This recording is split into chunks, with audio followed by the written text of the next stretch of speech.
Hello friends, welcome to Dhana's tips. இன்றைக்கி நம்ம நெல்லிக்காயை வச்சு ரொம்ப டேஸ்டியாக நெல்லிக்காய் ஜாம் எப்படி பண்ணுறதுன்னு பார்க்கலாம். இந்த நெல்லிக்காய் ஜாம் பண்ணுறதுக்கு தேவையான பொருட்கள்: நெல்லிக்காய் 1/4 கிலோ, வெல்லம் 1/4 கிலோ, சுக்கு பொடி 1 ஸ்பூன், ஏலக்காய் 4. நெல்லிக்காயை நல்லா கழுவி சுத்தம் பண்ணி இட்லி பானையில் இட்லி ஊற்றுற தட்டிலே வச்சு மூடி வச்சு ஒரு 5 நிமிஷத்துக்கு நம்ம வேக வச்சு எடுத்துக்கலாம்.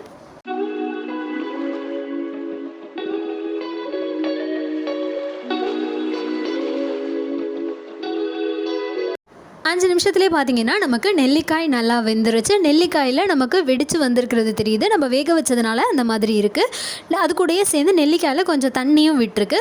இப்போ இதை நம்ம ஒரு பிளேட்க்கு மாற்றி ஆற வச்சு எடுத்துக்கலாம்.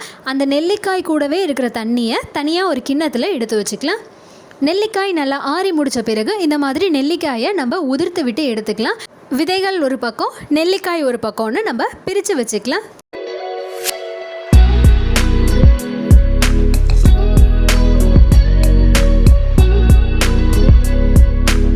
எல்லா நெல்லிக்காயையும் விதைகள் நீக்கினதுக்கு அப்புறமா நெல்லிக்காயை மிக்ஸி ஜாரில் சேர்த்து நெல்லிக்காயை வேக வச்ச தண்ணி விட்டுருந்ததில்ல, அந்த தண்ணியையும் இதில் கொஞ்சமாக சேர்த்துட்டு நம்ம அரைச்சி எடுத்துக்கலாம்.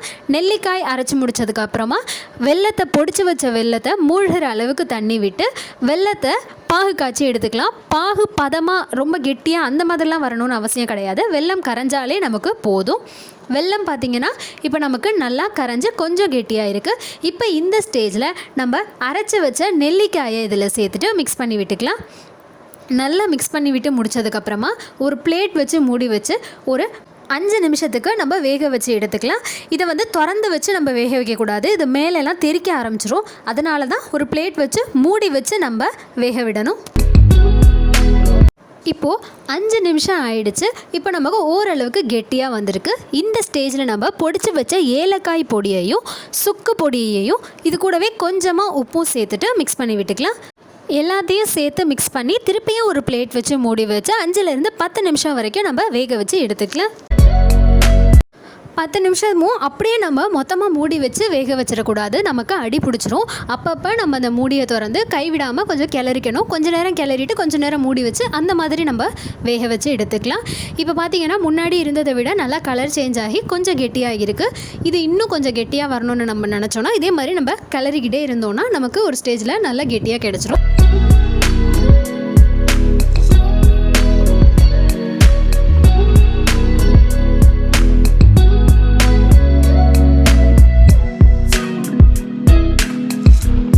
இப்போ பார்த்திங்கன்னா நல்லா கெட்டியாக ஜாம் மாதிரியே தயாராகிடுச்சு. இதை வேறு ஒரு கப்புக்கு மாற்றிக்கலாம். ரொம்ப டேஸ்டியான மற்றும் ஹெல்த்தியான நெல்லிக்காய் ஜாம் தயாராகிடுச்சு. இதை டெய்லிக்கும் சின்ன குழந்தைங்களுக்கு இதை கொடுத்துட்டு வந்தால் ரொம்ப நல்லது. இம்யூனிட்டி பவர் நமக்குமே இது அதிகமாகும். இந்த ஜாமை நல்லா ஆறி முடித்த பிறகு ஒரு கண்ணாடி பாத்திரம் எடுத்து நம்ம இதில் இந்த பிளேட்லேருந்து கண்ணாடி பாத்திரத்துக்கு மாற்ற போகிற ஸ்பூன் ஈரம் இல்லாமல் இருக்கணும். நல்ல ஸ்பூனாக எடுத்து கண்ணாடி பாத்திரத்தில் வச்சு நம்ம ஸ்டோர் பண்ணி வச்சிட்டோன்னா 6 மாதம் வரைக்கும் இது கெட்டு போகாது. ட்ரை பண்ணிவிட்டு எப்படி இருக்குன்னு கமெண்ட் பண்ணுங்கள். சேனலுக்கு சப்ஸ்கிரைப் பண்ணுங்கள். மறக்காமல் பக்கத்தில் இருக்க பெல் ஐகானை கிளிக் பண்ணிக்கோங்க. தேங்க்யூ.